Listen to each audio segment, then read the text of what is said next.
এক ছিল কাকাতুয়া পাখি, তার নাম ছিল কিকি।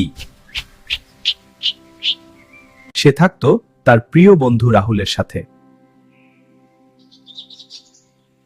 একদিন রাহুল খুব দুঃখী ছিল, পরীক্ষায় কম নম্বর পেয়েছিল। দুঃখ করো না, আবার চেষ্টা করো। কিকির কথা শুনে রাহুলের মুখে হাসি ফুটল। রাহুল আবার মন দিয়ে পড়াশোনা শুরু করলো।